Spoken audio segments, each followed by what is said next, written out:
Charles Manson remains one of the most infamous figures in American criminal history.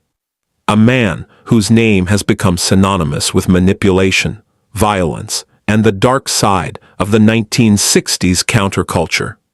Charles Manson was born on November 12, 1934, in Cincinnati, Ohio. His early life was unstable from the start.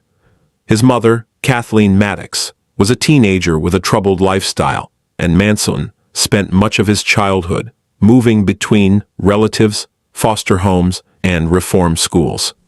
By the time he reached adulthood, he had already accumulated a long criminal record, mostly involving theft and fraud. But it wasn't until the late 1960s that Manson would become a central figure in one of the most shocking crime sprees in American history. After being released from prison in 1967, Manson moved to San Francisco during the height of the counterculture movement, known as the Summer of Love. This was a time when many young people were searching for meaning outside mainstream society, experimenting with drugs, free love, and alternative lifestyles. Manson saw opportunity in this cultural shift. He began gathering followers, mostly young women, who were drawn to his charisma and his ability to project a sense of spiritual authority. Over time, this group became known as the Manson family. They lived communally, eventually settling at a rundown property called Spahn Ranch in Southern California. Manson presented himself as a kind of guru. He mixed elements of Scientology, biblical references, and his own distorted interpretations of reality into a belief system that placed him at the center. Through a combination of psychological manipulation, drug use, particularly LSD, and emotional control, he maintained a powerful influence over his followers. One of the most disturbing aspects of Manson's ideology was his belief in an impending apocalyptic race war, which he referred to as helter-skelter, a term he borrowed from a song by the Beatles. Manson interpreted the lyrics in a delusional way, believing they were speaking directly to him and predicting chaos in America. According to Manson, this race war would lead to the collapse of society. He believed that he and his followers would survive by hiding in the desert and would eventually emerge to rule over what remained. When this apocalyptic vision failed to materialize on its own, Manson began to believe that he needed to trigger it himself. This belief led directly to the brutal murders that would cement his place in history. On the night of August 8, 1969, members of the Manson family carried out a series of killings at a home in Los Angeles. Among the victims was actress Sharon Tate, who was 8 months pregnant at the time. The violence was shocking, not only for its brutality, but also for its apparent randomness.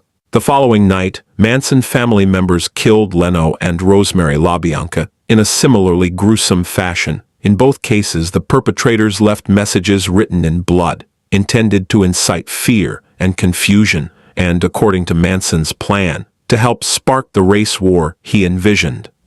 What made these crimes particularly chilling was that Manson himself did not physically commit the murders. Instead, he directed his followers to carry them out.